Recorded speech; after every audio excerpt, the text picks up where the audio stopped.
Bonjour à tous. Je m'exprime comme Jean-Jacques en tant que sénatrice des Pyrénées-Atlantiques et donc du Pays Basque. Je vais peut-être revenir un peu en arrière puisque nous avons tous les trois normalement une répartition et je crois que Jean-Jacques a d'abord parlé, je pense au-delà de la feuille de route qui nous y était dans son engagement premier.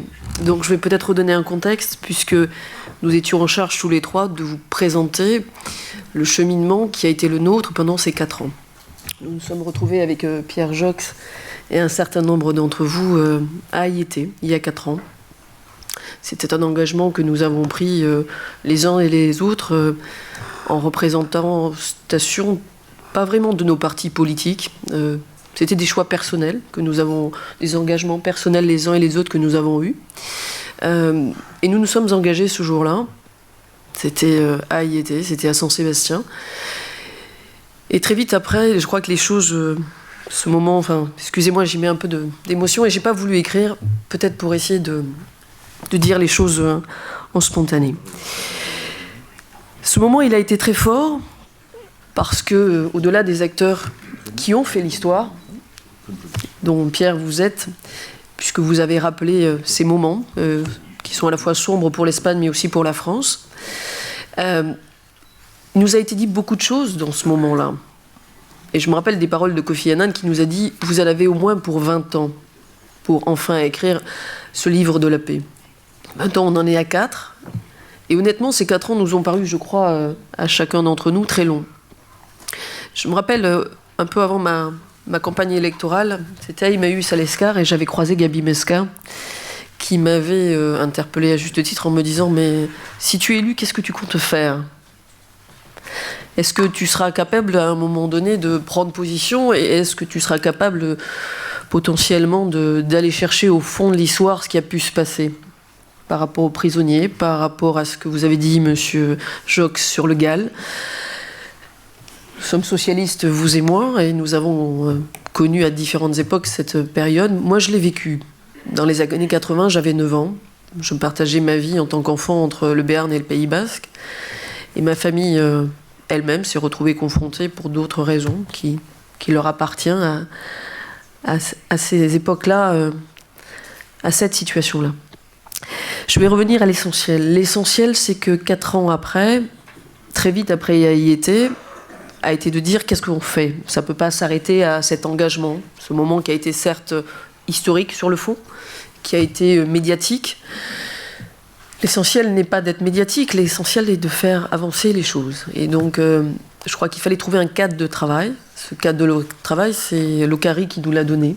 Et je voudrais rendre hommage à Paul Rios qui est ici, parmi nous, parce que je crois que le travail que l'OCARI a apporté pendant toutes ces années, qui a été, dont le relais a été pris par Bakemidea et Anaïs aujourd'hui, est exemplaire. Je voudrais rendre aussi à une jeune femme qui n'est pas là aujourd'hui, qui s'appelle Aïsibert, et qui a eu un rôle majeur, je crois, dans le lien qu'il fallait retisser à chaque moment entre nous, et je vais vous expliquer pourquoi. Si je devais résumer ces 3 ans, 4 ans, je les résume en 4 mots. Premier, c'est la confiance. Nous avons été un groupe, donc en France, représentant différents partis politiques, des syndicats qui sont aussi présents ici, que je salue. Et nous nous sommes rencontrés régulièrement. Et il n'était pas simple d'établir forcément la confiance, parce que pour certains, nous nous connaissions, pour d'autres, pas du tout. Vous savez à quel point la confiance entre les politiques n'est jamais simple. Peut-on se faire confiance, a fortiori quand il y a des enjeux de parti, a fortiori quand il y a des enjeux d'élection, a fortiori quand nous ne sommes pas des mêmes familles politiques et qu'elles s'opposent au quotidien. Et pourtant, nous avons réussi pendant ces 4 ans, à tout moment, à construire cette confiance sur ce point majeur. Comment ensemble faire évoluer les choses et construire un chemin, des déclarations, des prises de position qui sont aujourd'hui publiques, pour justement faire avancer la question basque. Le deuxième mot, c'est évidemment le respect. C'est le respect de chacun, hommes et femmes, des victimes, évidemment, dans les 2 camps, j'ai envie de dire, et puis aussi les autres, ceux qui se sont engagés à un moment donné, comme l'a dit Pierre Jox, et qui ont eu recours aussi à la violence, qu'on accepte ou pas. chacun a ici son opinion, nous avions les uns et les autres des opinions divergentes. Mais au-delà de ce deuxième mot du respect, nous avons établi le troisième mot, qui était le troisième pilier, qui était la discussion. Et pour cette discussion, il a fallu établir, vous le comprendrez, un cadre qui était la discrétion. Cette discrétion, elle a été, on va dire, respectée pendant ces 4 ans, puisque chacun d'entre nous, à aucun moment, nous avons parlé avec les uns ou les autres des discussions que nous avons eues, des points de rendez-vous, des lieux de rendez-vous.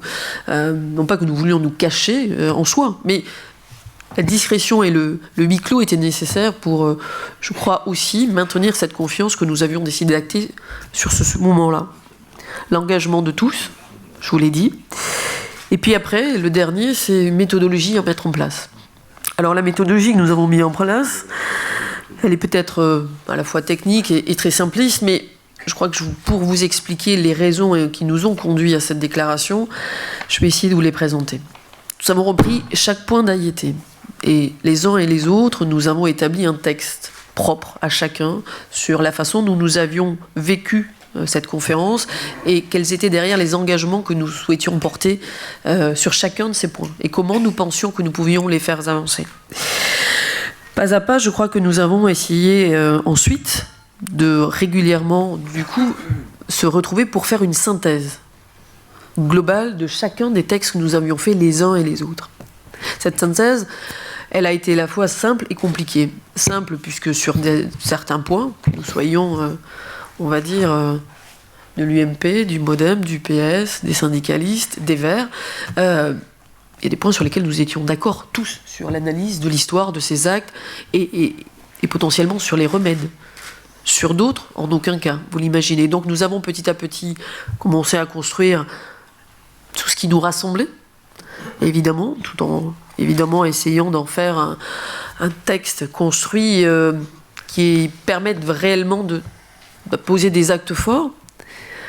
Je fais une parenthèse ici parce que comprenez qu'à tout moment, les élections, les prises de position des uns ou des autres, les divergences que nous avons eues, les potentielles ruptures de confiance des uns et des autres a fait que certains ont été présents, d'autres un peu moins, mais au final, sur les 4 ans, je crois que la présence, elle est quasiment à 75% de tout le monde.